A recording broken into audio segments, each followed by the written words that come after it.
Hi Standard 4, I don't need an introduction. Now, you are doing a great job, okay?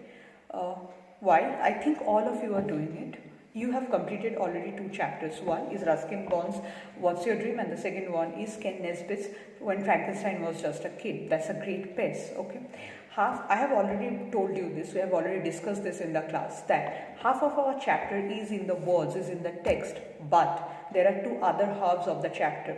One is in the illustration, the photos given, the photos provided with the text, and secondly, in the questions. These questions help us to get a new perspective. It helps us to get a new view. Okay, so let's just discuss the question answer of these 2 chapters. The answer key is already being provided. Both the chapters' answer keys are already being provided. Still, it will be a revision. It will be a doubt clearing class, almost like. What was the old baker's question? Easy. What's your dream? Why did the narrator feel startled at the old man's question? Because the old man was a beggar, a roadside beggar. Still, he was talking in fluent English. That is something, a very rare case, okay?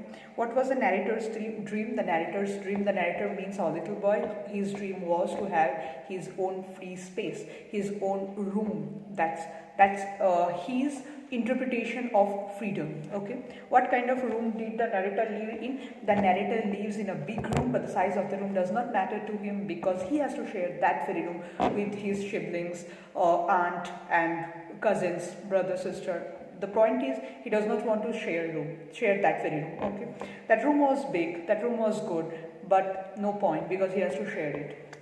How did the old beggar know that the narrator was a dreamer?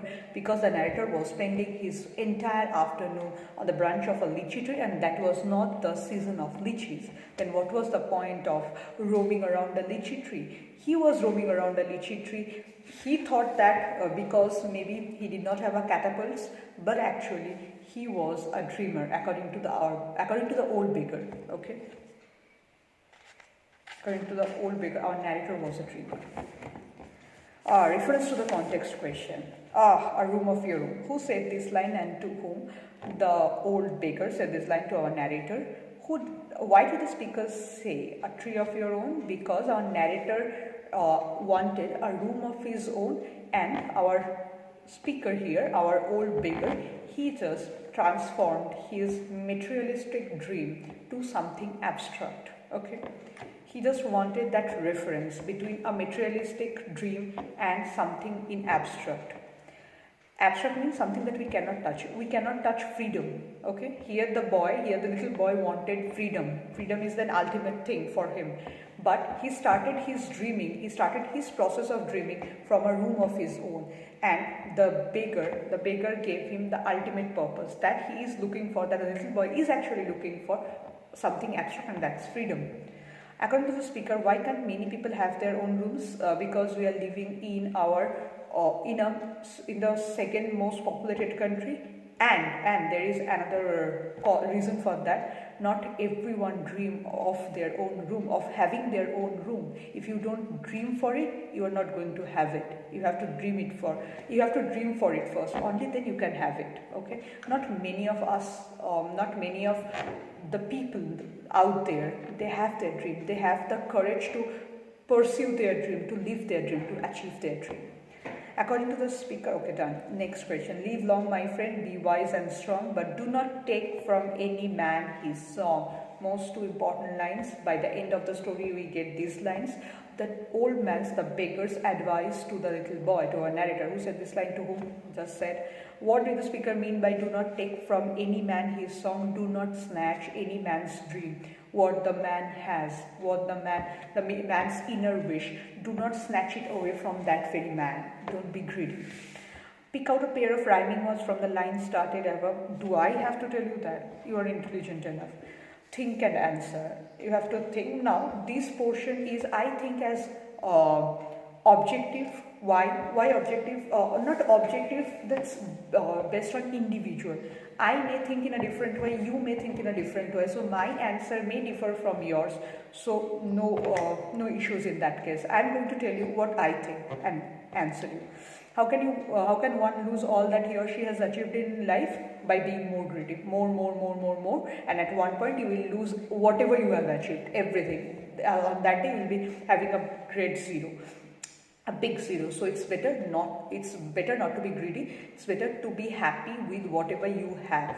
What was the old beggar's advice to the narrator? That do not be greedy and be focused, very focused.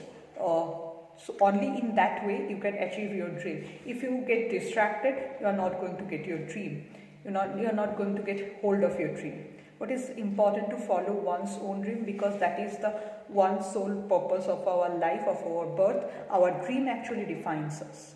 Okay, so my dream should be a part of my individuality, my identity. Okay, we should treat our dream like that. Only in that case our dreams are going to, or my dream or your dream is going to get fulfilled. Okay, if we treat that, our dream, as a part of our identity, something that gives us significance, something that gives our life a meaning. Okay, next chapter, page number 13, matching. I'm not going to help you in this matching. Name the green vegetables that Frankenstein ate when he was a kid. You all know. What did he love to chew? He loved to chew cabbage or something else. Let me read. Here it is: spinach, Brussels sprouts, chives and chard. He loved to chew. Why are folks frightened of? Have you ever thought what will be your reaction if you see someone completely green, same as his folks? What are the things that Frankenstein could have avoided eating? A little bit less vegetables. Here are some names there: celery, cabbage, kale. These. Okay, everything is good. Studying is good. Playing is good. Doing exercise is good. Everything is good, but within a limit. Okay. Every good thing also has their own limits. Again, think and answer. I'm going to tell you my answer. Your answer may differ from mine, but whenever you are writing something, let's just put a proper reason in that, a proper logic in that. Okay, in that case your answer will be right. You don't have to copy whatever I am saying, whatever we are writing, whatever we are giving you. You don't have to copy that. Express your own thinking, but with a little logic and according to the main points that are being provided in the text. Keep the storyline intact and logic. How can we say Frankenstein's tale is sad? His friends are running away from him. He turned completely green. Okay, these are the things. Now, why Frankenstein's tale is sad. What does the speaker fear about? The speaker is actually afraid that his or her parents force him to eat all the vegetables like my parents do, or maybe your parents also do. So he or she fears about that. He or she may not turn to complete green like Frankenstein. Okay, what message is the speaker trying to give to his parents by citing the example of Frankenstein? That please do not force me to eat all the vegetables on the plate or in the plate, given in the plate. Do not force me. Okay, otherwise I will also end up like Frankenstein, complete yellow, and then nobody can identify me as a human being. Okay, so these are the basic summary of that chapter and this chapter. I hope that by far the storyline is clear to you. Just read the text very carefully so that at least you have a concept of whatever is written in there. Okay, and two important things: the poets or the author's name and the meanings in the blue boxes. Okay, please memorize those. Okay, bye. Have a nice day.